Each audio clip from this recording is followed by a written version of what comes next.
Hi, just to ground you, this is my 1937 Austin 7. It felt like I had busted the cylinder head gasket. I had been revving it up, trying to, just doing an Italian tune-up basically after taking it for a wee run. And I parked it, and then overnight I came back the next morning and there was a puddle of coolant mixed with oil underneath the car. When I checked the sump, the dipstick, there was a mixture of oil and water in the sump.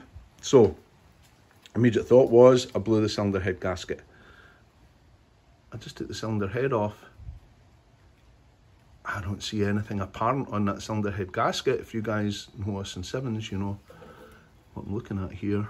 There's no breaks in that gasket. I would expect something like, between a waterway somehow it busting or some kind of break. However, I look in here, 3 and 4 look well suited up, and I'm going to show you the cylinder head. There was some liquid in 3 and 4, but let me show you the head.